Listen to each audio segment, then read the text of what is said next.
سورہ یوسف یہ بالکل پورے قرآن میں منفرد ہے اپنے مزاج کی.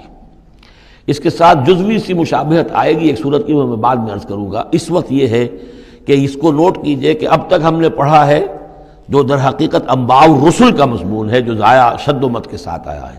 حضرت ابراہیم کا تھوڑا سا ذکر سورہ انعام میں ہم نے پڑھ لیا، کچھ تھوڑا سا ذکر جو ہے وہ سورہ ہود کے اندر آ گیا ہے، لیکن یہ ہے کہ اصل جو آیا ہے انباء الرسل، ایام اللہ فذکرہم بایام اللہ. یہ قصص النبیین کے اعتبار سے یہ منفرد صورت ہے، پوری صورت ایک نبی کے حالات پر مشتمل. قرآن مجید میں اس کی کوئی اور مثال نہیں. پھر یہ کہ اس میں وہ رنگ ہے ہی نہیں کہ حضرت یوسف علیہ السلام نے یہ دعویٰ کیا ہو کہ میں رسول ہوں، مجھے مانو، میری اطاعت کرو، اور وہاں کی جو قوم تھی اور بادشاہ جو تھا اس سے کوئی تعاون نہ کیا ہو. کچھ نہیں، وہ انداز ہی نہیں مانو گے تو عذاب آئے گا، کچھ نہیں. تو نبی میں اور رسول میں جو فرق ہوتا ہے وہ بھی آپ کنٹراسٹ اچھی طرح سمجھ لیجئے. حضرت یوسف نبی تھے، رسول نہیں تھے. رسول بنا کر جسے بھیج دیا جاتا تھا وہ تو پہلے کہتا تھا مجھے مانو، میری اطاعت کرو، ان اعبدوا اللہ واطیعون، اللہ کی بندگی کرو، میری اطاعت کرو، اللہ اللہ اور خیر صلی اللہ. اس کے بعد اگلی بات ہوگی. لیکن نبی کا معاملہ یہ نہیں ہوتا. نبی جیسے کہ مصلح ہوتے ہیں، نیک لوگ ہوتے ہیں، اولیاء اللہ ہوتے ہیں، خاص اللہ تعالیٰ کے برگزیدہ بندے ہوتے ہیں. اب ظاہر بات ہے کہ ایسے بھی ہوتے ہیں جیسے ہماری اس امت کے اندر حضور کے بعد کتنے ہیں اولیاء اللہ پیدا ہوئے ہیں، اونچی شخصیتیں. چونکہ وحی کا دروازہ بند ہو چکا ہے، نبی ان میں سے کوئی نہیں ہے.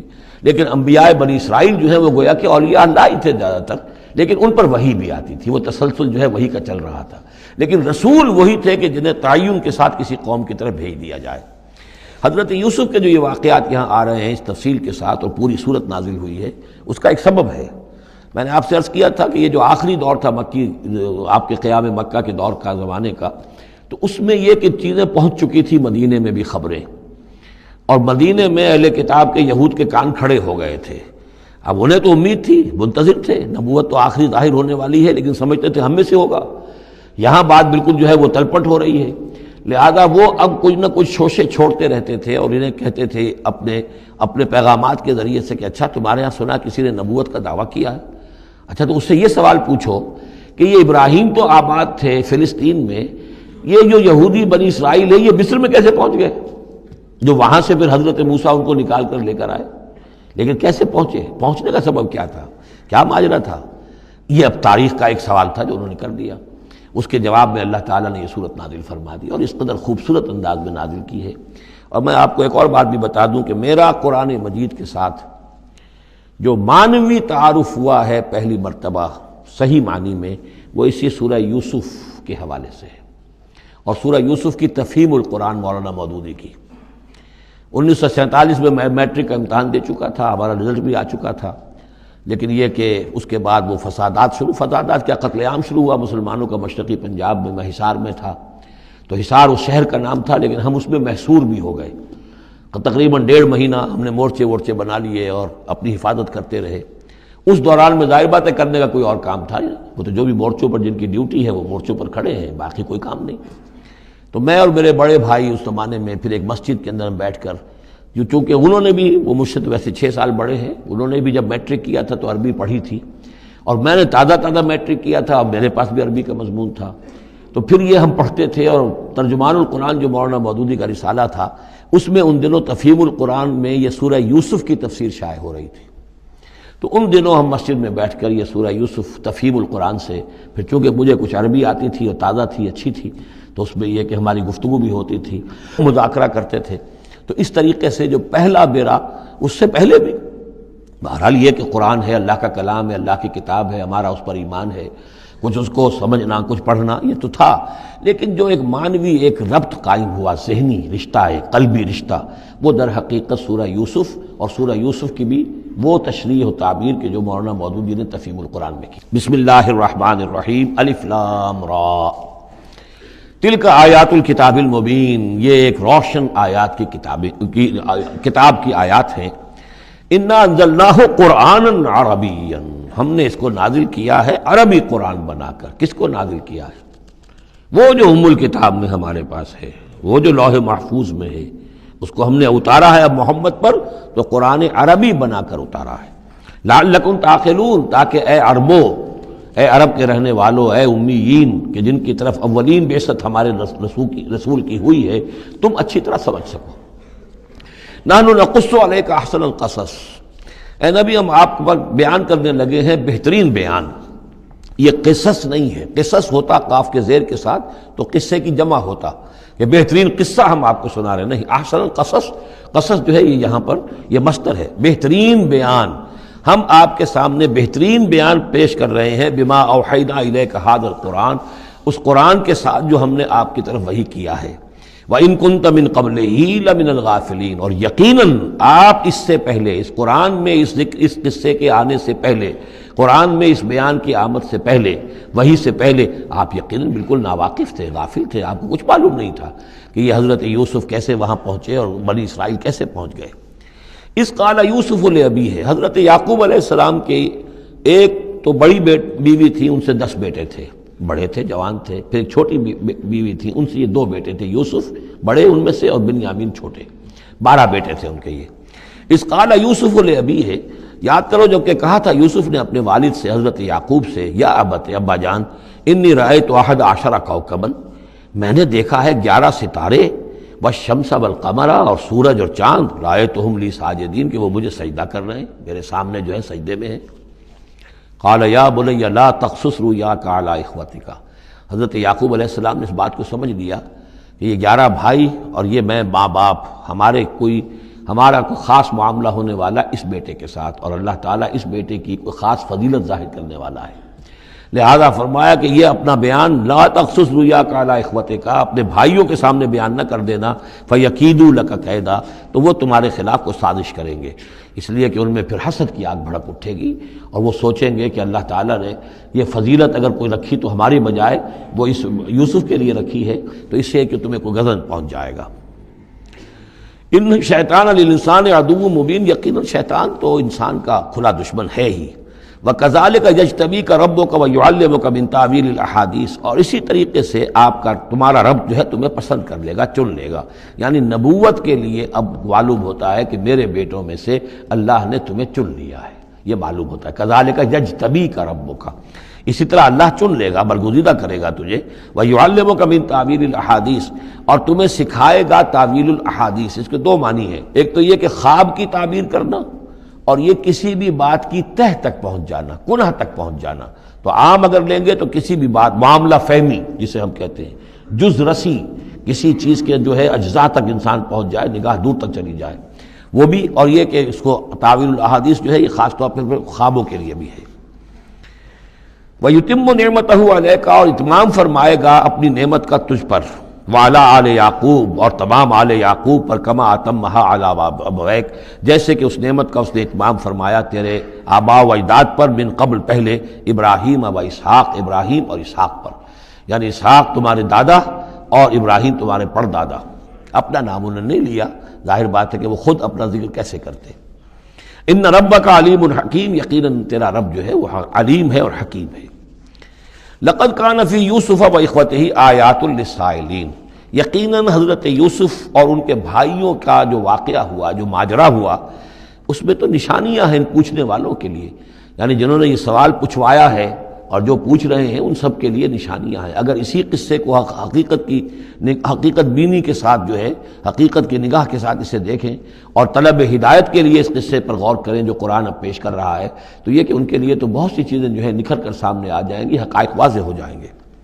اذ قالوا لیوسف واخوہ احب الی ابینا منا ونحن عصبہ، جبکہ انہوں نے کہا کہ یوسف اور اس کا بھائی بنیامین احب الی ابینا منا، یہ ہمارے والد کو زیادہ محبوب ہیں ہم سے زیادہ محبت ان دونوں سے، ونحن عصبہ، جبکہ ہم ایک بڑی جماعت ہیں، طاقتور، بڑے تھے، جوان تھے، 10 تھے، اور ظاہر بات ہے قبائلی زندگی میں تو آپ کو معلوم ہے کہ بازو جو ہوتے ہیں، بیٹے جوان جو ہوں وہی تو اصل میں طاقت کی بنیاد ہوتے ہیں، جس کے جتنے بازو ہیں اتنا ہی وہ صاحب عزت ہے۔ تو ہم ہیں 10 جوان اور یہ 2 چھوٹے، محبت ان سے زیادہ ہو رہی ہے۔ انا ابانا لفی ضلال مبین، یقیناً ہمارے ابا جان کچھ بہک سے گئے، معلوم ہوتا ہے کچھ سٹھیا گئے۔ اقتلوا یوسف، قتل کر دو اس یوسف کو، اب اطرحوہ ارضن، یا اسے کہیں دور کسی ملک کے اندر پھینک دو، اسے دلا وطن کر دو، یخلو لکم وجہ ابیکم، تاکہ تمہارے والد کی جو توجہات ہیں، عنایات ہیں، تمہاری طرف ہو جائیں۔ اس کی طرف سے ہٹ کر جو ساری عنایات کا مرکز اور منبع بنا ہوا ہے یوسف، تو یہ جب یہاں نہیں رہے گا، یہ کانٹا نکل جائے گا، تو پھر یہ ہے کہ وہ عنایات جو ہیں حضرت یعقوب کی، وہ ہمارے حصے میں آئیں گی۔ وَتَكُونُوا مِن بَعْدِهِ قَوْمًا صَالِحِينَ، یہ کڑوا گھونٹ تو کر گزرو، پھر بعد میں نیک بن جانا، یعنی دل میں ملامت بھی ہے، ضمیر کہہ رہا کیا کرنے لگے ہو، کیا سوچ رہے ہو، ایک اپنے بھائی کو قتل کرنا چاہتے ہو۔ لیکن یہ کہ پھر یہ کہ انسان جو ہے اپنے آپ کو جب کوئی نفس سے، جیسے کہ ہم سورہ مائدہ میں پڑھا ہے فَطَوَّعَتْ لَهُ نَفْسُهُ قَتْلَ أَخِيهِ، قابیل کے نفس نے اسے آمادہ کر ہی لیا اپنے بھائی کے قتل کرنے پر۔ تو اب ان لوگوں کا بھی جو ہے ضمیر ملامت جب کر رہا تھا تو ان کا ٹھیک ہے بھائی، یہ تو کر گزرے ہیں اب، لیکن اس کے بعد نیک ہو جائیں گے، توبہ کر لیں گے، پھر کفارہ بھی ادا کر دیں گے، پھر جس طرح بھی ہوگا تلافی بھی کر دیں گے اپنے اس جرم کی۔ قال قائل منہم لا تقتلوا یوسف، کہا ان میں سے ایک کہنے والے نے نہیں قتل نہ کرو یوسف کو، یہ یہودا تھے جو سب سے بڑے بیٹے تھے، اور یہیں سے لفظ یہودی بنا ہے، سب سے بڑے بیٹے حضرت یعقوب کے یہودا، اور یہ شریف النفس تھے ان میں۔ انہوں نے کہا نہیں قتل مت کرو۔ وَأَلْقُوهُ فِي غَيَابَةِ الْجُبِّ، ہاں کسی جو باولیاں پچھلے زمانے میں ہوتی تھی، کنواں نہیں اصل میں کہنا چاہیے، باولیاں آپ کو پتہ نہیں، بہت سے لوگ جانتے نہیں ہوں گے، وہ ایک بہت گہرا سا جو ہے وہ کھودتے تھے تاکہ پانی تک پہنچ جائے، اور پھر جہاں پانی کی سطح ہوتی تھی اس کے آس پاس طاقچے بنے ہوتے تھے، تو ان طاقچوں میں سے غیابت الجب، ان میں سے کسی میں اس کو ڈال داؤ، تاکہ پھر کوئی رسی نیچے پھینکے گا اور کوئی قافلہ آئے گا، اس کا کوئی پانی لینے والا آئے گا، یہ اس رسی کو پکڑ کر اوپر چلا جائے گا، وہ قافلہ اپنے ساتھ لے جائے گا جہاں جا رہا ہوگا، تو ہماری جان چھوٹے گی، تو ہم قتل کے مجرم نہیں ہوں گے۔ وَأَلْقُوهُ فِي غِيَابَةِ الْجُبِّ يَلْتَقِطْهُ بَعْضُ السَّيَّارَةِ، لے جائے گا اس کو، کوئی اٹھا لے جائے گا، کوئی قافلہ۔ ان کنتم فاعلین، اگر تم کرنے ہی والے ہو، یعنی اگر تم تل گئے ہو۔ اب ظاہر بات ہے کہ باقی 9 بھائی اگر تلے ہوئے تھے تو بڑے بھائی کی کچھ بس نہیں گئی، اس نے کہا اچھا کم سے کم یہ کرو، قتل تو نہ کرو، اس کو کسی کنویں کی کسی باولی کے طاقچے کے اندر رکھاؤ۔ قالوا یا ابانا ما لک لا تمنا علی یوسف وانا لہ لناصحون، اب انہوں نے کہا کہ ابا جان کیا وجہ ہے کہ آپ ہم پر بھروسہ نہیں کرتے یوسف کے معاملے میں، کبھی ہم پر اعتماد نہیں کرتے، ہمارے پاس اکیلا نہیں چھوڑتے، اسے کیا مسئلہ ہے؟ وَإِنَّا لَهُ لَنَاصِحُونَ، ہم تو اس کے بڑے خیرخواہ ہیں۔ أَرْسِلْهُ مَعَنَا غَدًا، کل ذرا ہمارے ساتھ بھیجیے، ہم جا رہے ہیں، شکار کے لیے جا رہے ہیں، تو غدن بھیج دیجئے، یرتع یلعب، وہ بھی چرے چگے گا، کھائے پیے گا، درختوں کے اوپر چڑھے گا، کھیلے گا، کودے گا، اور کوئی پھل ول کھائے گا، یرتع جیسے چرنا چگنا، ویلعب اور کھیلے گا، وَإِنَّا لَهُ لَحَافِظُونَ، ہم اس کی حفاظت کرنے والے ہیں۔ قال انی لیحزننی، حضرت یعقوب نے فرمایا مجھے اس کا بڑا اندیشہ ہے، تشویش ہے، ان تذهبوا به، کہ تم اسے لے جاؤ، واخاف ان یاکلہ الذئب، اور مجھے اندیشہ یہ ہے کہ کہیں اس سے بھیڑیا نہ کھا جائے، وانتم عنہ غافلون، اور تم اس سے غافل ہو، کہیں تم تو اپنے دندوں میں لگ جاؤ، منہمک ہو جاؤ، وہ کہیں اکیلا رہ جائے، کوئی بھیڑیا آ کر اسے کھا جائے۔ قالوا لئن نکلہ الذئب ونحن عصبہ انا اذا لخاسرون، ابا جان کیا بات کر رہے ہیں، اگر انہیں اسے بھیڑیا کھا جائے جبکہ ہم ایک جوان گروہ ہیں، ہم 10 آدمی ہیں، ہماری پوری ٹیم ہے، جماعت ہے، تو پھر تو ہم تو بڑے نکمے لوگ ہوئے، بڑے خسارے والے لوگ ہوئے۔ فلما ذهبوا به واجمعوا، اور جب پھر وہ اس کو لے گئے اور پھر اب وہ متفق ہو گئے، اجمعوا کے بعد علا کا صلہ جو ہے یہاں پر محذوف ہے، علا ان یجعلوه فی غیابۃ الجب، انہوں نے اپنی یہ بات اب پوری جمع کر لی، اپنا پوری رائے ایک کر کے، ایک آ کر کے، اور وہ یہ کہ اب اسے غیابۃ الجب کے اندر رکھنے چلے۔ وَأَوْحَيْنَا إِلَيْهِ، ہم نے اس وقت وحی کی یوسف کو، لَتُنَبِّئَنَّهُمْ، اب اس کو ہم الہام کہیں گے، ابھی ظاہر بات ہے کہ وہ نبوت کی عمر نہیں ہے۔ وَأَوْحَيْنَا إِلَيْهِ لَتُنَبِّئَنَّهُمْ بِأَمْرِهِمْ هَٰذَا، تم یہ بات ان کو جتلاؤ گے، ایک دن آئے گا کہ تم جتلا دو گے اپنے بھائیوں کے تم نے میرے ساتھ کیا تھا۔ اب اس میں جو بلاغت ہے اس کی کیا معنی ہے؟ تم ہلاک نہیں ہوگے، تمہارا بال بیکا نہیں ہوگا، تمہاری ہم حفاظت کریں گے، ایک وقت آئے گا کہ یہ تمہارے پاس آئیں گے اور پھر تم انہیں جتلاؤ گے۔ تو گویا کہ پوری داستان جو ہے ایک ان کی حوصلہ افزائی کے لیے وہ سارا ایک لفظ کے اندر ہے، لَتُنَبِّئَنَّهُمْ بِأَمْرِهِمْ هَٰذَا وَهُمْ لَا يَشْعُرُونَ، اور اس وقت انہیں اندازہ بھی نہیں ہوگا کہ کون ان سے بات کر رہا ہے۔ وَجَاءُوا أَبَاهُمْ عِشَاءً يَبْكُونَ، شام کو وہ آ گئے روتے ہوئے اپنے ابا جان کے پاس، حضرت یعقوب کے پاس۔ قالوا یا ابانا انا ذهبنا نستبق، انہوں نے کہا ابا جان ہم گئے تھے ذرا دوڑ لگا رہے تھے، مقابلہ کر رہے تھے دوڑنے کا۔ وَتَرَكْنَا يُوسُفَ عِندَ مَتَاعِنَا، اور ہمارا جو سامان و امان تھا، کوئی کپڑے وپڑے ہم نے رکھے تھے اضافی اتار کر دوڑنا جو تھا، تو وہاں ہم نے یوسف کو چھوڑ دیا تھا۔ فَأَكَلَهُ الذِّئْبُ، تو اسے کھا لیا ایک بھیڑیے نے۔ وَمَا أَنْتَ بِمُؤْمِنٍ لَنَا، اور آپ ہماری بات مانیں گے تو نہیں۔ وَلَوْ كُنَّا صَادِقِينَ، خواہ ہم کتنے ہی سچے ہوں، آپ نے ماننی تو نہیں ہے بات، لیکن ہم کیا کریں، ہوا یہ ہے۔ وَجَاءُوا عَلَىٰ قَمِيصِهِ بِدَمٍ كَذِيبٍ، اور کوئی جھوٹ موٹ کا خون اس کی قمیص کے اوپر لگا کے لے آئے۔ قَالَ بَلْ سَوَّلَتْ لَكُمْ أَنفُسُكُمْ أَمْرًا، حضرت یعقوب نے فرمایا نہیں، بات کچھ اور ہے، تمہارے جیوں نے، تمہارے نفسوں نے تمہارے لیے ایک بڑی بات کو ہلکا کر دیا ہے، تم نے کوئی بہت بڑا غلط اقدام کیا ہے اور تمہارے نفسوں نے اس کے لیے تمہیں آمادہ کر دیا ہے۔ فصبر جمیل، لیکن ظاہر بات ہے کہ اب 10 بیٹے ہیں، حضرت یعقوب اکیلے ہیں، بوڑھے ہیں، فصبر جمیل، میں اب کیا کر سکتا ہوں سوائے اس کے کہ صبر کروں خوبصورتی کے ساتھ، اور دیکھوں اللہ تعالیٰ اس میں سے کیا برآمد کرتا ہے۔ واللہ المستعان علی ما تصفون، اور جو کچھ تم بیان کر رہے ہیں اس پر تو ظاہر بات ہے کہ اب میں اللہ ہی سے مدد مانگ سکتا ہوں۔